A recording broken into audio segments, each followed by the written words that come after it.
Well, welcome back. Haven't done a video in a while, so I wanted to do an update. We will have videos that were shot during the summer. It is now the 3rd of September, and wanted to just give you a quick update of where we are in the garden, what we're going to be doing now, and we will come out with some other videos. Again, they are from the summer, just didn't have a time to produce them, and we'll show you what kind of crops we got. So everything is pretty much still growing.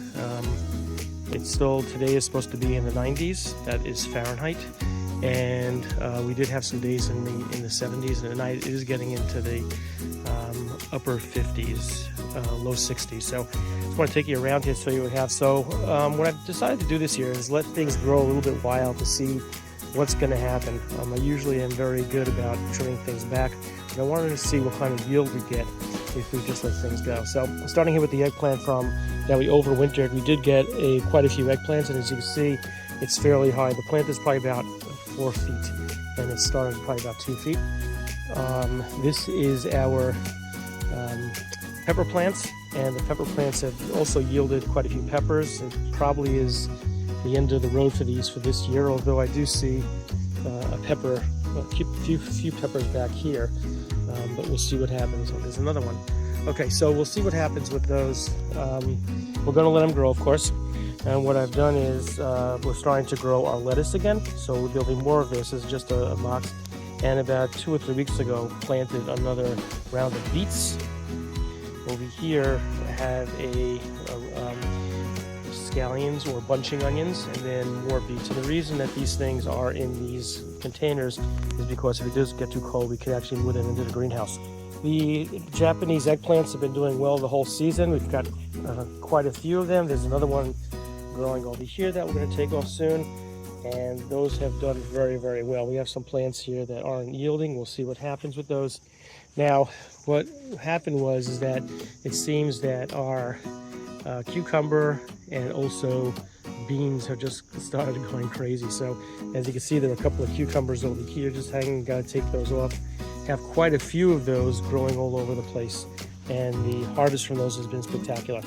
We have a lot of our tomatoes have been producing very well.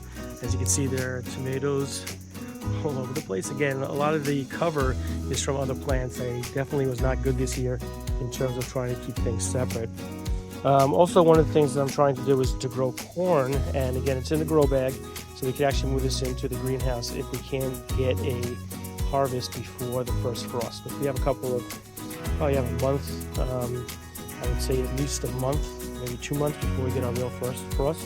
We continue to have the sweet potatoes. Sweet potatoes that we took out of the greenhouse did not perform too well. They weren't big at all, so I have to figure out what's going on with that. One of the other things that's coming up pretty late is our butternut squash. We have a Waltham butternut squash, and this is the first one that we got. We have another one growing over here, but again, they came up very, very late in the season. Not sure why, but they did. And as you can see, we have beans. They're all over the place. I come out every couple of days or day or two, and there's more beans. So I'm going to figure out just let those grow and probably trim some of this stuff back. There is some dead things over here, which I need to pay attention to. So I'm going to be doing that. Also started growing carrots. So we did a direct seed of carrots, and these, as you can see, there are a lot of carrots growing right next to each other. So one of the things that we must do is we must thin it out. So we'll pull out those that we have 2 over here, but we're leaving 1 over here, and we'll pull these out. So this has to be thinned out because we want 1 carrot to grow in a spot. I know it's difficult to do, but one of the things we want to make sure of is that our carrots have room to grow. So we'll just thin that out, and we'll see how that comes about. I want to show you, we had a problem with our squash. We had squash bugs that took a lot of our squashes, but I replanted the vine, and as you can see over here, we have a yellow squash. Little interesting shape here, but we'll probably take that off in a day or two. As you can see, this vine is our butternut squash, so it's just going all over the place. Started cleaning this area out over here, and we're going to take all of the shavings off, which again it will happen in the next couple of weeks. We're going to start getting this ready, either to put down some more fertilizer over the winter, and we have a cover crop, which which we can go into in a future video. And over here, again, we have another squash, which isn't producing. So a lot of these things are going to start to, to come out. Our tomato plants, some of the tomato plants will actually be taken off as well. As you can see, again, we have like huge green beans, and they're just growing all over the place, and they're growing over here as well. So if I can go through over here, a little canopy. We have more, as you can see, more Asian eggplants are growing over here. And what we'll probably be doing is taking these boxes and probably overwintering them in the greenhouse. Something that's very interesting is we have cantaloupe, but the cantaloupe just started growing a few weeks ago. I'm not sure that this is even gonna make it, but we'll leave it and we'll see what happens. Again, one of the benefits of doing all of these in a container is we could try to bring these into the greenhouse if we can get them out of the fence. That's going to be one of the issues. Also, one of the things that we're growing over here is started growing peas. So we'll have peas growing over here. Again, it's containered, so I can move it into the greenhouse. Let's take this off the bush. This is a melon that just won't become ripe, so we take it off. Again, more cucumbers all over the place. You have to take those down today, take them off today, so we can have it grow. And we have a different kind. We have Dunja eggplants over here growing. Okay, so again, these are in pots as well, so I can bring those in, overwinter them, and we should be doing great with those. I wanted to show you, we do have one cantaloupe that's growing over here, so that's a fairly decent size. Hopefully before the end of the season it will mature, so we'll keep an eye on that.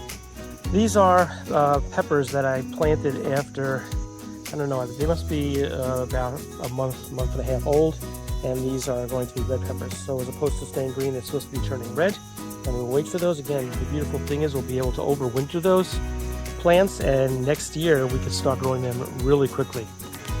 We have more cucumbers growing on the fence over here. Again, it's coming from a bucket, so when we overwinter them, we usually cut them down a little bit so we can actually do that and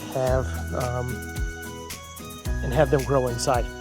So we had a couple of ears of corn from this yield, not much, but what I'm going to do today probably is to take all these out, and we're going to make this our area to grow probably lettuce, and also in a couple of weeks we will be growing garlic, so we'll probably be putting that over here. This side over here we got some more peppers. Again, this was overwintered. I don't think this plant is going to make it till next year to overwinter, so we'll just take the three we have in the buckets and use those. We do have a squash growing here somewhere, and here's another one. I see the female flower here, so it has all of those different heads on there, and usually the male is just a single. So we'll see if that was pollinated. We do have one back here. We'll see if that matures. It was pollinated, but we'll see what happens. And again, more sweet potato and another plant over here. So that's pretty much where we stand. Let me show you quickly the greenhouse. Have started planting for the winter, and one of the things that I wanted to do was to have tomatoes growing in here. So one of the things we're probably going to do today is we did plant tomatoes in these 4 quadrants here. Going to check, these are all sweet potatoes. I'm going to check to see how big they are.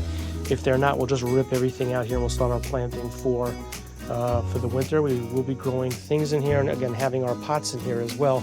So we're going to have to keep it a little bit warm. We'll keep it probably in the 50s Fahrenheit, and that should just keep them well enough that they can just make it till the next season. And again, the tomatoes, started growing those. If they grow enough before the end of, before it starts getting cold, we should have some tomatoes that keep on coming out the whole season. Before I go, let me just show you one of the things that I did is about a week ago I planted some more potatoes here. We're going to see if those take, and also we planted onions. So again, all in containers, so if we need to, we can move them inside the greenhouse.